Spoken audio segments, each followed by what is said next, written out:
जी बच्चों, अब हम अपना अगला टॉपिक लेते हैं मीटर ब्रिज। मीटर ब्रिज जो है एक इंस्ट्रूमेंट है जो कि व्हीट स्टोन ब्रिज के बैलेंस्ड सिचुएशन के ऊपर वर्क करता है। ओके, और ये एक ऐसा डिवाइस है जो कि अननोन रेजिस्टेंस आपको निकाल करके देगा।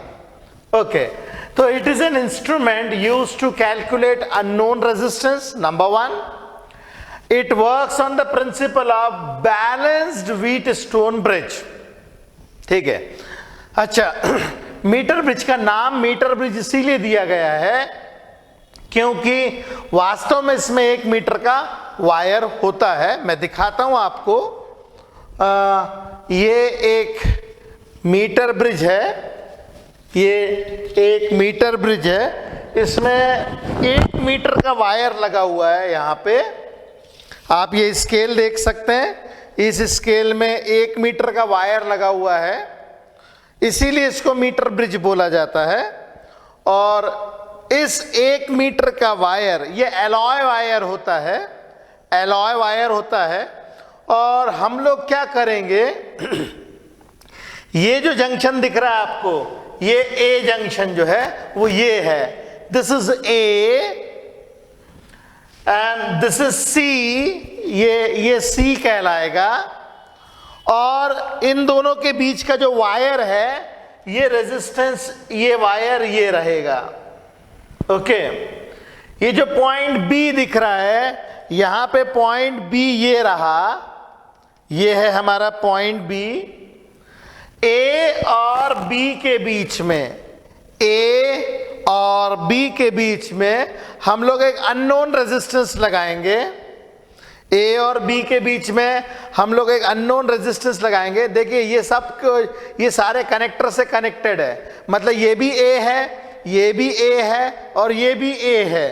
ए और बी, ये बी है तो कंप्लीट ये एंटायर जो स्ट्रिप है ये बी ही है क्योंकि सिंगल कनेक्टर है ये। तो ए और बी के बीच में हम लोग एक अननोन रेजिस्टेंस लगाएंगे। यहाँ पे इन दोनों टर्मिनल्स के बीच ये स्क्रू होते हैं और स्क्रू को हम लोग ओपन करके हमें जिस भी वायर का रेजिस्टेंस निकालना हो वो हम यहाँ पे लगा सकते हैं। इस अननोन रेजिस्टेंस को हम आर कह रहे हैं।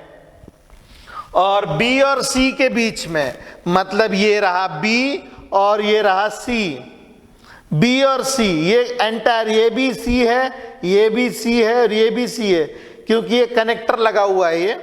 तो बी और सी के बीच में, इन दोनों टर्मिनल्स के बीच में हम लोग लगाएंगे एक नोन रेजिस्टेंस जो कि होगा रेजिस्टेंस बॉक्स।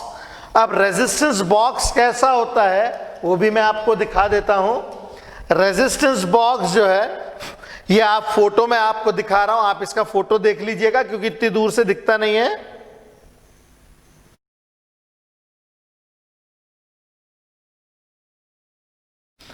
तो आपने देखा होगा रेजिस्टेंस बॉक्स के अंदर में कुछ इस तरीके के नॉब्स होती हैं और हर नॉब के ऊपर कुछ ना कुछ नंबर लिखे रहते हैं, ये रेजिस्टेंसेस होते हैं। ओके, अगर मैं किसी नॉब को पकड़ के खींच दूं, अगर मैं किसी नॉब को पकड़ के खींच दूं तो उसका रेजिस्टेंस इन दो टर्मिनल्स के बीच में आ जाएगा। तो मैं क्या करूंगा, बी और सी के बीच में नॉन रेजिस्टेंस जो रहेगा वो रेजिस्टेंस बॉक्स की मदद से मैं लगाऊंगा। रेजिस्टेंस बॉक्स के अंदर में मल्टीपल रेजिस्टर्स हैं। हम जो भी रेजिस्टेंस निकालेंगे, जो भी नॉब निकालेंगे उसके करस्पॉन्डिंग रेजिस्टेंस आ जाता है। जैसे मैंने ये निकाला 500, तो 500 ओम का रेजिस्टेंस आ गया। साथ में निकाला ये 50, तो 550 हो गया। और निकाला ये 100, तो 650 हो गया। और जैसे जैसे हम लोग ये इसके पिंस निकालते जाएंगे, इसका रेजिस्टेंस जो है वो उतना रेजिस्टेंस सर्किट में आता जाएगा। ये नोन रेजिस्टेंस होता है, ये रेजिस्टेंस बॉक्स की मदद से हम लोग लगाते हैं। पॉइंट बी से, मतलब इस पॉइंट से, पॉइंट बी से हम लोग एक गैल्वेनोमीटर को अटैच करेंगे। ये गैल्वेनोमीटर कुछ इस तरीके का होगा। ये गैल्वेनोमीटर हम अटैच करेंगे इस पॉइंट से, और फिर उससे हम लोग अटैच करेंगे, गैल्वेनोमीटर से अटैच करेंगे जॉकी। ये जॉकी कुछ इस तरीके की होती है, स्क्रू ड्राइवर के समान आपको दिखेगा, मगर इसके पीछे में हम लोग जो है ये कनेक्ट कर सकते हैं, और इस जॉकी से आपको टच करना है ये वायर। ठीक है, आपको ऐसे घिसना नहीं है वायर को, आपको केवल जॉकी से ऐसे टच करना है।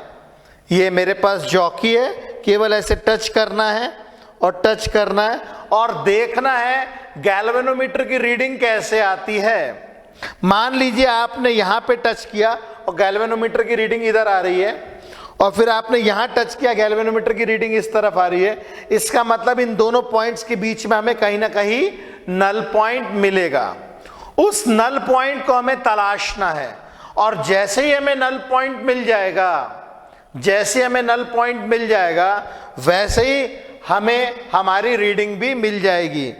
इसके ऊपर एक स्ट्रिप लगी हुई है, स्केल लगी हुई है।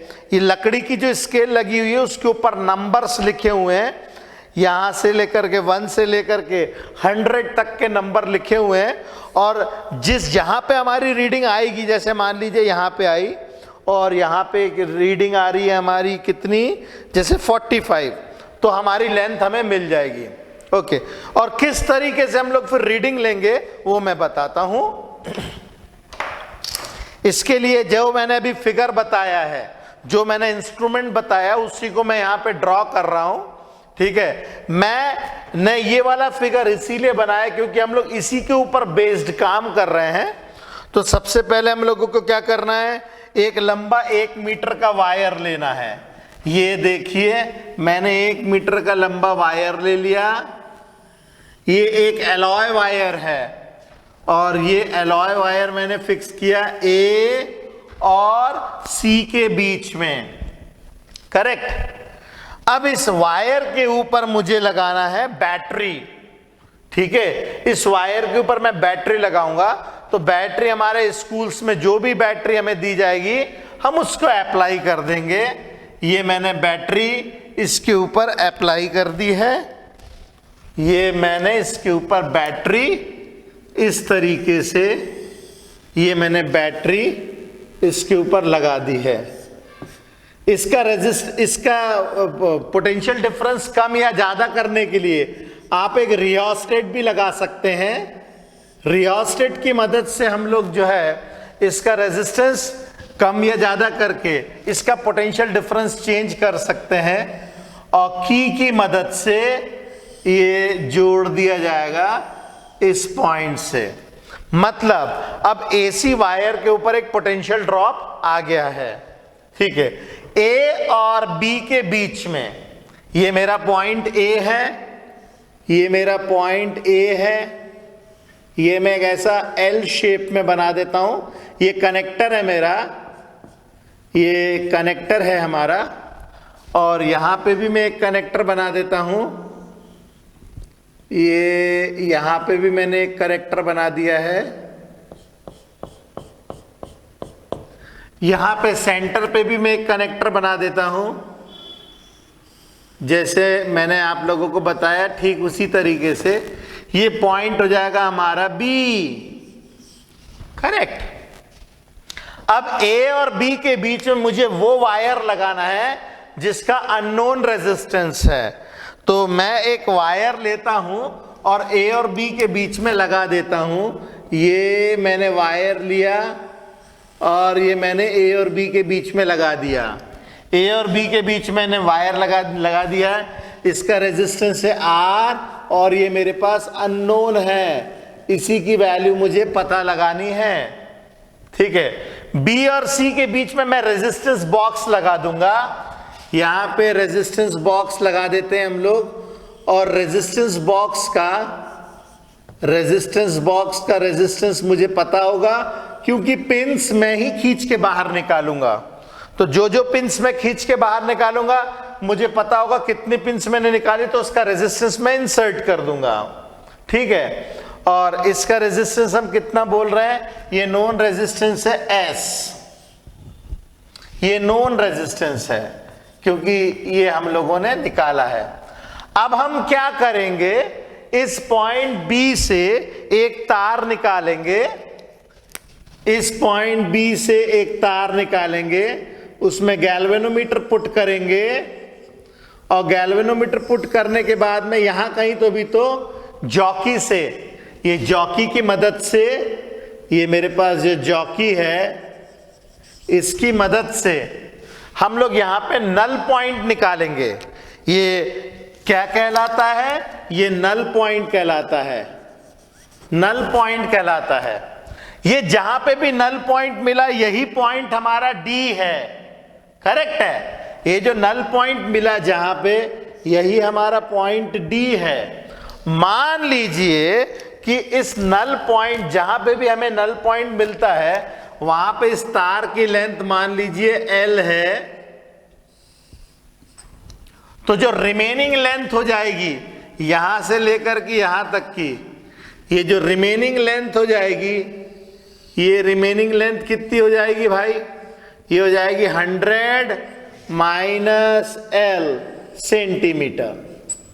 ये जो रिमेनिंग लेंथ हो जाएगी वो हो जाएगी 100 माइनस L सेंटीमीटर। ये बीच में गैल्वेनोमीटर आ रहा है, मैं इसको अलग कर देता हूं, मेरा गैल्वेनोमीटर बीच में ही आ गया, तो इस गैल्वेनोमीटर को मैं यहां लगा देता हूं। ओके, ये हमारा अरेंजमेंट हो गया कंप्लीट।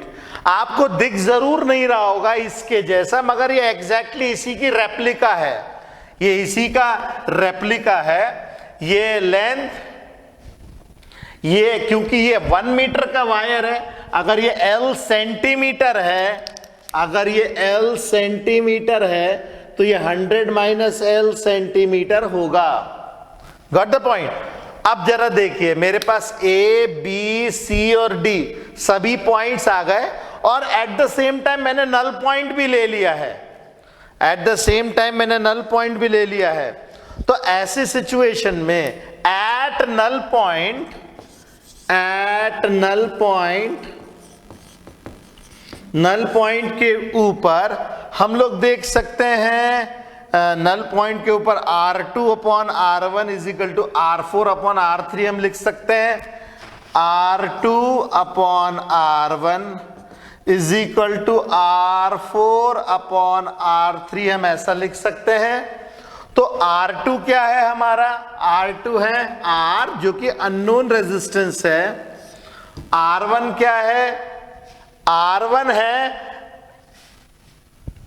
है इसका रेजिस्टेंस, AD वायर का resistance, resistance of wire AD, resistance of AD and R4 मतलब ये जो कि नोन रेजिस्टेंस है S, और R3 है रेजिस्टेंस ऑफ वायर DC। ये R1 है, R1 जो है वो AD वायर का रेजिस्टेंस है, R3 जो है वो DC वायर का रेजिस्टेंस है। तो हम यहां से R कैसे लिख सकते हैं, R लिख सकते हैं S into resistance of AD divided by resistance of DC wire. Okay, अब चूंकि ये तो सिंगल वायर है, एलॉय वायर मैंने दिखाया था आप लोगों को, ये जो वायर होता है इसके ऊपर, ये जो वायर होता है ये वायर एलॉय वायर होता है, इसके ऊपर ही है, वहां से क्लियर दिख नहीं रहा होगा मगर इसके ऊपर एक एलॉय वायर है। इस एलॉय वायर के ऊपर मैंने यहाँ पे पॉइंट D लिया है टच करके, तो इतनी लेंथ वायर जो है AD का हो जाएगा और इतना DC का हो जाएगा। ओके, तो रेजिस्टेंस का जो फॉर्मूला होता है R is equal to S, ये हो जाएगा resistance is equal to R rho L by A, rho L length of AD, length of AD is L by area of cross section A, rho 100 minus L upon A। मैंने formula लगाया है resistance is equal to resistivity L upon A. अब चूंकि दोनों तो ये wire single wire है, हमने वहीं पे नल पॉइंट लिया है, तो उसका area of cross section same होगा। एरिया ऑफ क्रॉस सेक्शन से area of cross section cut जाएगा। वायर चूंकि एक ही है तो रेजिस्टिविटी भी सेम होगी, ये भी कट जाएगा। तो हमें क्या मिलेगा, R is equal to S L upon 100 minus L। ये हमारे पास फॉर्मूला आ जाएगा। Okay, got the point. Okay, अब ये तो हो गई इसकी मतलब इस तरीके से हम लोग इसको निकालेंगे, ठीक है। अब इजी फॉर्मूला याद करने के लिए ऐसे भी कर सकते हैं, R upon L is equal to S upon 100 minus L। R upon L is equal to S upon 100 minus L। इससे गलती होने के चांसेस कम होते हैं, न्यूमेरिकल्स आसानी से सॉल्व होते हैं, ठीक है।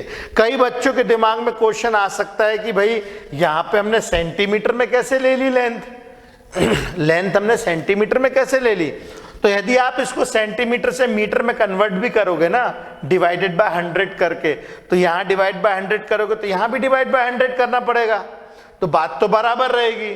तो इसमें कोई खास चेंज आने वाला है नहीं, ठीक है। ध्यान में क्या रखना है हम लोगों को, ध्यान में रखना है कि जो गैल्वेनोमीटर होता है, ये गैल्वेनोमीटर की निडल देखिए बीच में होती है, गैल्वेनोमीटर की निडल बीच में होती है। गैल्वेनोमीटर इस तरफ भी जा सकती है रीडिंग और इस तरफ भी। अगर मान लीजिए किसी पॉइंट, जैसे मान लीजिए इस पॉइंट के ऊपर मैंने रखा और निडल ऐसी ऐसी जा रही है, और ये इस पॉइंट पे रखा और मान लो निडल ऐसी ऐसी जा रही है, तो चूंकि डी के इस तरफ निडल ऐसी जा रही थी और डी के उस तरफ निडल ऐसी जा रही थी, मतलब इन दोनों पॉइंट्स के बीच में हमें नल पॉइंट मिलेगा। नल पॉइंट हमेशा ऐसी जगह पे मिलता है जहां पे गैल्वेनोमीटर एक तरफ ऐसी रीडिंग देता है, दूसरी तरफ ऐसी रीडिंग देता है, तो उसके बीच में कहीं तो भी तो हम लोग को नल पॉइंट मिलेगा। बस ये नल पॉइंट हमें वो करना है, इवैल्यूएट करना है, और उसके डायरेक्ट फॉर्मूला लगा करके हम लोग को रेजिस्टेंस निकाल लेना है। तो बड़ा आसान सा तरीका होता है, मीटर ब्रिज के अंदर में हम लोग रेजिस्टेंस, अननोन रेजिस्टेंस निकालते हैं। ये स्कूल में एक एक्सपेरिमेंट भी है, तो इसको बड़े ध्यान से समझना है। ये वाला जो पूरा फिगर है वो उसी के बेसिस के ऊपर बना हुआ है, गेटिंग द पॉइंट, ये उसी के बेसिस के ऊपर बना हुआ है और उसी के हिसाब से हमने इसका डेरिवेशन भी किया हुआ है।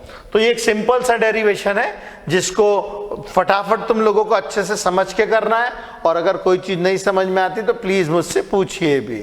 ओके, चलिए फटाफट इसको उतारिए।